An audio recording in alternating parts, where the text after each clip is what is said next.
शुरुआत हमें करनी पड़ेगी। एलजेपी के प्रवक्ता भी हमारे साथ जुड़ चुके हैं, उनसे हम शुरुआत करेंगे इस पूरी चर्चा। धीरेन्द्र कुमार हमारे साथ जुड़े हुए हैं। क्या विकास का मुद्दा ही आपको नैया पार कराएगा? क्योंकि 20 साल के बाद अब भी आप दावा वही कर रहे हैं जो 20 साल पहले करने की कोशिश कर रहे थे। जब भी चुनाव आते हैं तब यह दावा करना शुरू हो जाता है कि हम 50,000 करोड़ की सड़कें बनाएंगे। आपको याद होगा 2015 में भी यही कहा गया, 20 में भी यही कहा गया।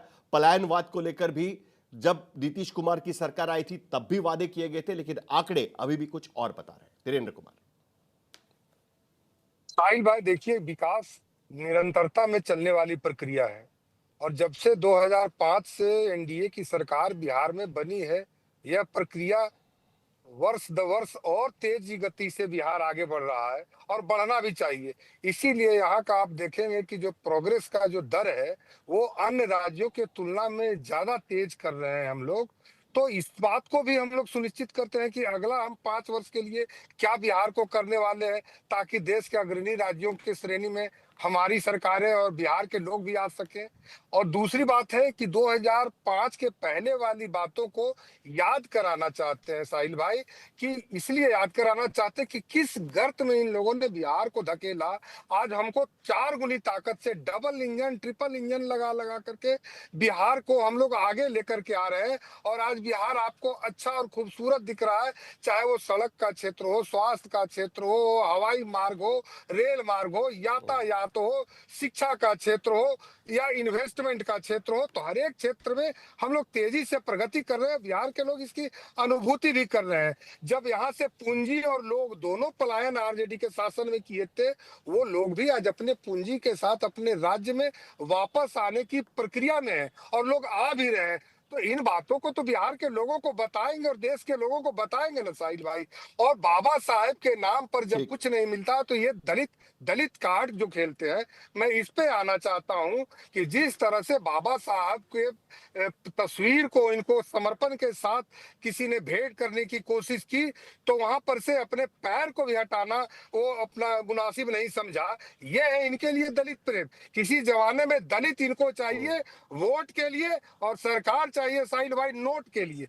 ये तो बिहार के लोग जानते हैं ना कि वोट इनको देंगे तो ये नोट कमाएंगे। आपने नहीं, देखिए, ऐसा है ना कि अगर विकास सचमुच में हुआ होता तो बाबा साहब अम्बेडकर की तस्वीर कहां पर रखी थी ये मुद्दे की जरूरत नहीं पड़ती। मैं आपको कुछ आंकड़े भी गिनवाना चाहता हूं, लेकिन पहले मुझे जरा आरजेडी के प्रवक्ता से प्रतिक्रिया लेनी है कि जो दावे आज प्रधानमंत्री की रैली में किए गए हैं और उसके साथ साथ एनडीए के आपके साथी जो दावे कर रहे हैं उस पर आपकी सबसे पहले मुझे प्रतिक्रिया चाहिए। आप इसे कहां किस हद तक सही मानते हैं? देखिए, जंगल राज की बात 2005 में थी, उसको लेकर मीडिया ने उस वक्त काफी आपको सवाल पूछे हुए थे। आज आप विपक्ष में हैं, इसका जवाब दे दीजिएगा। अभय दुबे जी, आपके पास भी आऊंगा और कुछ आंकड़े भी मुझे इस पे गिनाने हैं। नवल किशोर जी, पहले आपसे जवाब, आप क्या प्रतिक्रिया देना चाहते हैं जो एलजेपी के प्रवक्ता कह रहे थे? देखिए साहिल जी, 2005 के पहले जाने की जरूरत उनको है जो 2005 के 1990 से 2005 के बीच में जो विकास हुआ था, सामाजिक न्याय धर्मनिरपेक्षता के आधार पर जो विकास देखे गए थे, उस दौर में 6 विश्वविद्यालय बिहार में खुले थे। जिस जिला में गए थे उस जिला में जयप्रकाश नारायण विश्वविद्यालय खुला था। वहां पे ये उनको मालूम होना चाहिए। जहां तक मंच से नरेंद्र मोदी जी बोलते हैं, प्रधानमंत्री जी बोलते हैं और उनको शर्म भी नहीं आती है, परिवारवाद पर बोलने से पहले उनको पता होना चाहिए कम से कम कि उनके बगल में बैठे चिराग पासवान जी को गाली दे रहे हैं क्या, उनके बगल में बैठे मांझी जी को गाली दे रहे हैं क्या उनको, और पूरा आयोग जो पिछले दिनों में आपने देखा है, या उस आयोग में या तो जीजा है, नहीं तो दामाद है, नहीं तो किसी की पत्नी है। ये तो उनका जो क्रियाकलाप है वो दिख रहा है। जहां तक विकास की बात है, देखिए, प्रधानमंत्री जी आज बोल रहे हैं कि विकास मुद्दे पे ही चुनाव लड़ेंगे। 20 साल तक आप क्या कर रहे थे? 20 साल तक आपने जो किया उसमें एक भी कारखाना नहीं लगा है। जो कारखाना से इंजन पूरे विदेश में जा रही है वो कारखाना भी लालू जी का लगाया हुआ है। जो 3 कारखाने सारण जिला और बिहार में बने वो लालू जी के समय में बने। रेलवे पूरे देश में नहीं पूरे विदेश में चर्चा का विषय बना। जो विकास का मानक है, इनके विकास का मानक इन्हीं के जो आयोग है, नीति आयोग से आप देख सकते हैं, उनके आंकड़ों को देख सकते हैं। नीति आयोग लगातार बोलती रही है कि विकास के मुद्दे पे बिहार एक फिसड्डी राज्य रहा है। आप बताइए 2005 के पहले मुख्यमंत्री बोलते हैं महिलाएं क्या कर, आज के डेट में तो महिलाएं मुख्यमंत्री के सामने आने में डरती हैं, पता नहीं वो कैसा व्यवहार करेंगे। जो उनका आचरण दिखा है महिलाओं के सामने वो तो पूरा देश जानता है, पूरा बिहार देखता है। और नीतीश कुमार जी को जो दिखाई नहीं देता है, जो प्रधानमंत्री जी को दिखाई नहीं देता है, वो सिर्फ बोलते हैं। भाई ये प्रधानमंत्री पहली बार नहीं है, 11 साल में 51 बार बिहार आए हैं। उसी योजना को बार बार घोषित करके क्या बताना चाहते हैं? आप कहते हैं विकास की बात, आप ये बताइए कि कौन सा पुल कब नहीं गिरा, कौन सा बांध कब नहीं टूटे, ये पूरा बिहार जानता है। और जहां तक जंगल राज अजय आलोक जी हमारे साथ जुड़ गए, जंगल राज से भी ऊपर है। जंगल राज तो आप बस 10 से कंप्लीट कर लेने दीजिए। आप जब जंगल राज की बात करते हैं, मुख्यमंत्री के आवास के आसपास, राज्यपाल के आवास के आसपास, नेता प्रतिपक्ष के आवास के पास खुलेआम गोलियां चल रही हैं। डबल इंजन की सरकार में डबल मर्डर नहीं, ट्रिपल मर्डर का आप कितना खबर जानना चाहते हैं? हम लोग हर महीने हर दिन ये बात जनता को बताते हैं और मीडिया को भी बताते हैं कि जिस तरह का राज चल रहा है। तेजस्वी यादव ने इस दामाद राज पर आज बात की है, क्योंकि बार बार परिवारवाद की बात जब की जाती है, तब जिस तरीके से अलग अलग आयोगों में दामादों की भर्ती की जा रही है, उस पर तेजस्वी यादव कुछ कह चुके हैं। जरा उनकी बाइट सुनाते हैं, उसके बाद हम चलेंगे अजय आलोक के पास। क्योंकि देखिए, परिवारवाद वर्सेस दामाद राज, दामादवाद ये भी हम कह सकते हैं। जरा सुनते हैं तेजस्वी यादव ने क्या कहा। बलात्कार हो जाता है वहां नहीं जाते हैं, मर्डर हो जाता है वहां नहीं जाते, लेकिन मोदी जी के मंच पर जरूर जाते हैं। बिहार की जनता जवाब मांग रही है मौजूदा एनडीए की सरकार से। एनडीए मतलब ये नेशनल दामाद अलायंस कह लो या आयोग कह लो, इन लोगों से बिहार की जनता जवाब मांग। अजय आलोक जी, ये दामाद जीजा ये सारे जो चीजें हैं ना, ये कहीं परिवारवाद का जो आपका आरोप है ना, वो आरोप छीन लेगी आपसे, ऐसा नहीं लगता आपको? देखिए, ससुराल का शासन यानी साधु सुभाष राबड़ी लालू, ससुराल का शासन और साला आयोग चलाने वाले आज दामाद आयोग की बात कर रहे हैं। उसके पहले जवाई आयोग बोलते थे, जवाई छोड़ दिया क्योंकि उससे जवाई गांव याद आता है झारखंड का ना। एक बात जान जाइए साहिल जी, विकास और विपक्ष ये दोनों विलोम शब्द हैं, तीनों में भी ही आता है। वी फॉर विपक्ष विकास, वी फॉर विपक्ष, वी फॉर विलोम, एब्सोल्यूट विलोम शब्द हैं। इनको विकास देख के नफरत होती है। मैं अभी 130 किलोमीटर दूर सिवान से लौट रहा हूँ, लगातार लोगों का झुंड और उम्र बढ़ती जा रही है। उसको देख के नवल किशोर जी दिल्ली में बैठे हुए हैं, लेकिन हवाइयां वहां उड़ रही है। तो यहाँ पे तो निश्चित तौर पे लोगों का बीपी बढ़ रहा होगा ना, यहाँ पे निश्चित तौर पे बीपी बढ़ रहा होगा, यहाँ खून सूख रहा होगा। तो मैं क्या करूँ? और नवल जी बीच में क्यों बोल रहे हैं? मैं तो आपके बीच में नहीं, आराम से सुन रहा था। इसको बेचैनी और हवाइयां। नवल जी सुन लीजिए, उन्होंने तेजस्वी यादव को सुना है, उनको बोलने का थोड़ा तो अधिकार होना चाहिए। देखिए ऐसा नहीं है नवल किशोर जी, तेजस्वी यादव जी ने क्या कहा वो सुना है, जरा उनको भी बोलने दीजिए थोड़ा सा। और सिवान से लौट रहे हैं, वो रैली में थे थोड़ी देर पहले। मैं एक बात आपको बताता हूँ, बोलिए अजय। आज की तारीख में 2005 इसलिए याद आता है, जो अभी नवल जी बोल रहे थे 2005 का पहले का छोड़ दीजिए। सिवान की धरती पर जयप्रकाश नारायण विद्यालय खुला था, तो सिवान की ही वही धरती थी नवल जी जहां चंद्रशेखर को काट दिया गया था और उस मेहता के परिवार को जिंदा तेजाब में नहला दिया गया था। वही सिवान की धरती थी जिस पर शहाबुद्दीन खुलेआम राज करता था। इंडियन पुलिस सर्विसेज के एक ऑफिसर पे खुलेआम AK-47 से गोलियां चलाई जा रही थी। ये वही सिवान की धरती थी जहाँ से प्रधानमंत्री गरज रहे थे। गरजना सुन के आपका सहना जरूरी है। खुलेआम गोली चल रहा है, इसमें कुछ नहीं बोलिएगा। अरे कम से कम प्रधानमंत्री को तो शर्म नहीं आती है, उनके प्रवक्ताओं को भी शर्म नहीं आती है क्या? बोलने से कुछ होगा नहीं, बोल तो दीजिए कि जो गोली चल रहा है वो चरित्र डिफाइन के लायक है। आरजेडी का चरित्र डिफाइन है। अरे चरित्र तो आप देख रहे हैं, अरे मुख्यमंत्री का चरित्र देखा ना आपने? देखा ना महिलाओं का चरित्र देखा ना आपने? जी इस तरह से बीच में बोलेंगे तो कैसे? नवल किशोर जी जरा एक सेकंड। अजय जी मुझे जरा एक बात का जवाब दीजिएगा कि चलिए मैं आपकी बात मानता हूं, सिवान तब काफी चर्चा में था और जिन हत्याओं की आप बात कर रहे हैं उस पर मीडिया में काफी चर्चा हो चुकी है और इसी के वजह से आपको याद होगा कि 2005 में आप और जनता दल यूनाइटेड या नीतीश कुमार उनका दांव चल गया 2005 में, जंगल राज का दांव चल गया, सरकार बदल गई। 20 साल से आप यहां पर सत्ता में हैं, नीतीश कुमार सत्ता में हैं, आप बीच बीच में बाहर जाते रहे, लेकिन नीतीश कुमार 20 साल से सत्ता में है। लेकिन आज भी पटना में जिस तरीके से गोलियां चलती है, और तब जब अगर कोई सवाल उठाता है तो उसका जवाब वॉट अबाउटरी से तो नहीं दिया जाएगा ना, तब तो इसका जवाब यह दिया जाएगा कि नीतीश कुमार अगर गलत कर रहे थे उसके खिलाफ भी हम बात करेंगे, जिस तरीके से पिछले चुनाव में चिराग पासवान बात कर रहे थे। बिल्कुल वाटर बाउंड्री से कोई जवाब नहीं दे रहा है। सबसे बड़ी बात कि लॉ एंड ऑर्डर पे हमेशा अंकुश रखा जाता है, लॉ एंड ऑर्डर को व्यवस्थित क्राइम में नहीं बदलने दिया जाता है। 2005 में अगर आप कहते हैं दाव चल गया, तो 2010 में क्या हुआ था? उससे ज्यादा मेजोरिटी आई। 15 में आरजेडी के साथ लड़के नीतीश कुमार के नाम की क्रेडिबिलिटी थी, जीत गए। 20 में फिर सरकार बनाई, फिर दाव चला। 2000 आप कहाँ थे?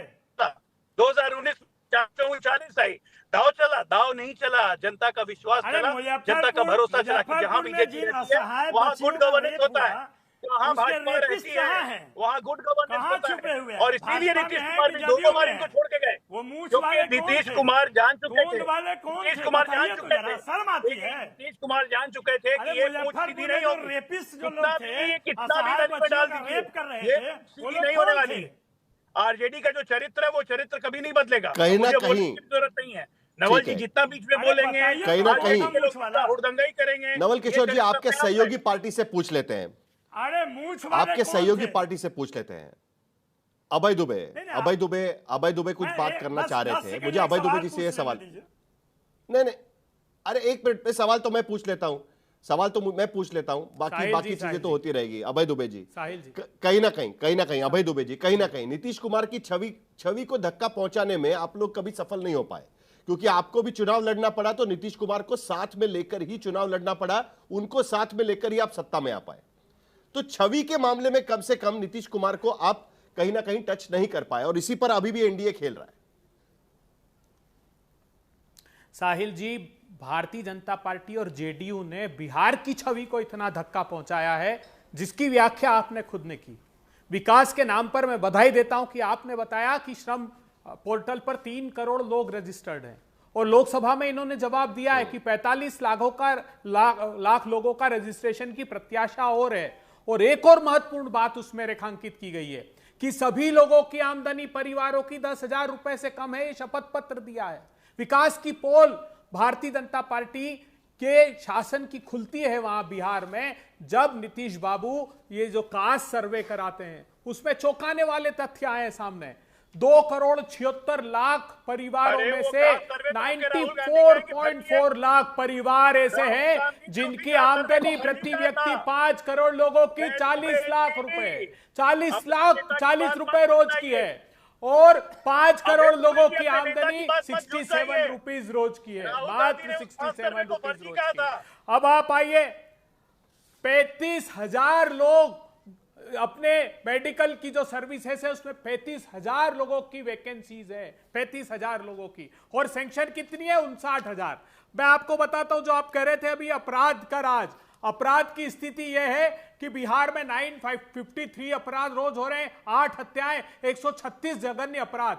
अभी नवादा में नर्सिंग की छात्रा की हत्या कर दी, पटना में 18 वर्षीय श्रवण कुमार की दिन दहाड़े हत्या कर दी, भागलपुर में 45 वर्ष वृद्ध की गला रेत कर हत्या कर दी, लखीमसराय में चंदन सहित 2 को गोली मार दी, बक्सर में एक ही परिवार के 3 लोगों की हत्या, एक के बाद एक हत्या। 12 लाख कर्मचारी है बिहार में। जानते हैं कितने पद खाली हैं? 4,71,000 पद खाली हैं। आप चौंक जाएंगे जानकर कि जो इनका शिक्षा का मंत्रालय है उसमें 2,17,000, स्वास्थ्य विभाग में 65,000, गृह विभाग में 41,000, 4,71 लाख। और सबसे बड़ा अपमान किया, एक आखिरी बात कहने दीजिए, सबसे बड़ा अपमान किया मेरी मां गंगा का। मां गंगा में एनजीटी में मुकदमा चल रहा है, एनजीटी ने 50,000 का जुर्माना लगाया। आज एक अवैध संयंत्र का उद्घाटन प्रधानमंत्री जी ने कर दिया, जो गंगा नदी के अंदर बसा हुआ है, दीघा का सीवरेज ट्रीटमेंट प्लांट। एनजीटी ने कहा कि गंगा के चप्पे चप्पे पर पानी पीना तो दूर, नहाने लायक नहीं है। फीकल कोलिफॉर्म का स्तर इतना है, जेडीयू, बीजेपी, कांग्रेस,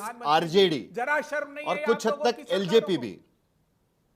ठीक है अभय दुबे जी, देखिए कुल मिलाकर अजय आलोक जी, ये साफ नजर, क्योंकि जेडीयू के प्रवक्ता इस चर्चा में नहीं है, वरना ये सवाल जेडीयू के प्रवक्ता को दरअसल पूछना चाहिए, क्योंकि उनकी सरकार लगातार चल रही है। आप लोग बीच बीच में सरकार में रहे, बीच बीच में सरकार से बाहर रहे, लेकिन फिर भी देखिए, आप चारों प्रमुख पार्टियां सरकार में कभी रही, सरकार में कभी बाहर रही, लेकिन प्रशांत किशोर ये बार बार सवाल उठा रहे हैं कि जो कोई भी पार्टी सत्ता में आए, बिहार की स्थिति सुधरने का नाम नहीं ले रही। इसके लिए वो एक नया दांव खेलने की कोशिश कर रहे हैं। जो आंकड़ों की बात अभी की जा रही थी, देखिए बिहार में आज की स्थिति में भी करीब करीब 3 करोड़ लोग रोजगार की खोज में राज्य को छोड़कर बाहर जा रहे हैं और 50% परिवारों पर पलायन का खतरा बना हुआ है। ये आंकड़े अगर हम देखें तो बिहार के पलायन का औसत आज की स्थिति में भी 15.8% है, जो राष्ट्रीय औसत से दुगना है, दुगने से भी ज्यादा है दरअसल अगर देखा जाए तो। और इसमें अगर हम देखें तो बड़े चौंकाने वाले आंकड़े सामने आते हैं कि 10% जो लोग हैं इसमें पलायन करने वालों में, उसमें सवर्ण है, सबसे ज्यादा सवर्ण है। 5.5% लोग ओबीसी है और 3.9% लोग ईबीसी और बाकी 2.5% एससी समुदाय के लोग इसमें नजर आते हैं। तो यह स्थिति बार बार बनी होती है। नीति आयोग का और एक रिपोर्ट मेरे सामने पड़ा हुआ है जिसमें कहा जाता है कि states with most multi dimensionally poor, जिसमें बिहार 33.75% सबसे टॉप पर यहां पर नजर आता है। यानी सरकार किसी की भी आए, 20 साल आपकी सरकार रही, पहले लालू यादव, रबड़ी देवी ने 15 साल शासन किया, उसके बावजूद भी आंकड़े सुधरे, लेकिन इतने नहीं सुधरे कि बिहार में आकर कोई यह कह सके कि देखिए हमने विकास करके दिखा दिया। इसीलिए सवाल उठता है। अजय आलोक। नहीं साहिल जी, मैं एग्री नहीं करता हूं, क्योंकि 2005 में जब संयुक्त सरकार एनडीए की आई थी नीतीश जी के नेतृत्व में, तो उस वक्त बिहार की आबादी 7 करोड़ भी नहीं थी। अब ये लोग बीच में बोलने लगेंगे तो फिर कैसे कोई जवाब देगा? अभय दुबे जी सुन लीजिए, प्लीज सुन लीजिए। मैंने सवाल पूछा है उनको। नहीं, अभय दुबे जी सवाल पूछा है मैंने, जवाब देने दीजिए। नहीं, जवाब देने दीजिए। चलिए अजय आलोक जी जवाब दीजिए। मैं कह रहा हूँ 8,000% अब्डक्शन के मामले, अपहरण के मामले। देखिए साहिल जी, साफ बात है, जब बिहार में ठीक है, हमने उस पर भी चर्चा की हुई। आज हम विकास की चर्चा कर रहे हैं क्योंकि विकास का पिच किया गया इसके लिए। अजय आलोक बोलिए। 2005 में जब एनडीए की सरकार आई थी नीतीश कुमार के नेतृत्व में, बिहार की आबादी 7 करोड़ थी। आज बिहार की आबादी 13.5 करोड़ है, जस्ट ऑलमोस्ट डबल 20 साल में। उसके 20 साल के बाद अगर पलायन का रेशियो, पहले 7 करोड़ की आबादी में लगभग 4 करोड़ लोग पलायन कर चुके थे, आज रिवर्स माइग्रेशन हो रहा है और आज इसीलिए 13.5 करोड़ में आप 3 करोड़ का आंकड़ा दे रहे हैं। मैं आप ही के आंकड़ों की बात कर रहा हूँ। दूसरी बात, बिहार अकेला स्टेट है, पूरा देश में अकेला स्टेट है जहाँ पे डेवलपमेंट रेट डबल डिजिट में रही है। अकेला राज्य है पिछले 20 साल में। आंकड़े डेवलपमेंट का, अरे इतना बेचैनी क्यों हो रहा है भाई? इतना बेचैनी? अरे अभय दुबे जी, नवल किशोर जी, मुझे आपसे रिक्वेस्ट करनी पड़ रही है सर, प्लीज। देखिए ऐसा है कि ऐसे चर्चा नहीं हो पाएगी। देखिए क्या होगा, फिर आप बात करेंगे, वहां से सामने से कोई बीच में बोलेगा, फिर चर्चा नहीं हो पाएगी, किसी का मुद्दा समझ में नहीं आएगा। आशुतोष भी हमारे साथ जुड़े हुए, मुझे उनसे राजनीति भी समझनी है, लेकिन पहले अजय आलोक को खत्म करने दीजिए, मैं सबको बोलने का मौका दूंगा। अजय आलोक जी खत्म करिए आपकी बात, चलिए। मैं यही कह रहा हूं कि बिहार अकेला राज्य है जिसमें डबल डिजिट में लगातार ग्रोथ की पिछले 20 साल में। पूरे देश का अकेला राज्य, पूरे देश का अकेला राज्य है जिसने सबसे पहला नारा दिया हर घर बिजली, हर घर बिजली पहुंची। अकेला राज्य जिसने कहा हर घर नल से जल पहुंच रहा है। अकेला राज्य है, अकेला राज्य है। जब हम आए थे तो 23,000 करोड़ का बजट था और आज 3.25 लाख करोड़ का बजट है। और एक मिनट, हमारे में चारा नहीं खाया देते, हमारे में कोई चारा सर, नहीं। इसके बावजूद ये सारे चोर एक साथ बैठे हुए हैं, ये सारे चोर एक साथ बैठे। देखिए ऐसा है नवल किशोर जी, मैंने इससे पहले भी अभय दुबे जी को पूछा था। देखिए जो भी हो जाए, जब भी आपको चुनाव जीतना था बिहार में, तब आपको नीतीश कुमार का चेहरा इस्तेमाल करना पड़ा है। यह बात आप भी मत भूलिएगा। दिक्कत यहां पर यह हो रही है कि किसी की भी सरकार आई तब भी बिहार के आंकड़े नहीं सुधरे। नवल किशोर जी, जो सवाल मैं अजय आलोक जी से पूछ रहा हूं वही सवाल आपको भी लागू होता है। मैंने अजय आलोक को यही सवाल पूछा, सरकार उनकी भी बनी तब भी आंकड़े नहीं सुधरे हैं। जवाब जी बोलिए। नहीं, बिल्कुल नहीं। जवाब सुन लीजिए।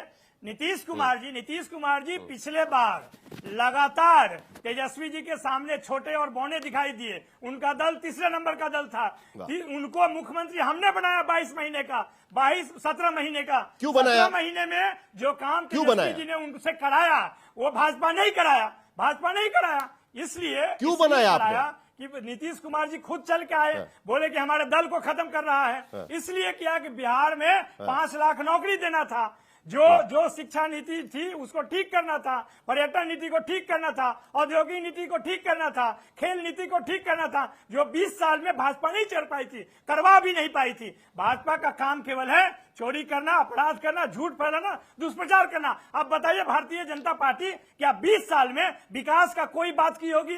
अमित शाह जी आते हैं कि इस बार शासन में आएंगे तो बाढ़ से निजात दिलाएंगे। 20 साल तक क्या कर रहे थे? ये झूठ और फरेब करने का काम भारतीय जनता पार्टी के लोग करते हैं। ठीक। यहाँ पर आकर सत्य प्रकाश मिश्रा, परिवारवाद दिखाई देता है। सारे परिवारवादी लोग जो हैं, संजय झा के दोनों बेटी एक साथ क्यों उन पर मोदी जी ने राम किया? आप बताइए, ये परिवारवाद नहीं है क्या? चलिए, अमित शाह के बेटे सत्य प्रकाश सबसे मिश्रा, आप ही महान जवाब और दे सबसे दीजिएगा। धन शक्ति परिवारवाद वाले वहां पर है तो कैसे परिवारवाद बैठेंगे? आपके यहां ये पर भी है। परिवारवाद नहीं है क्या?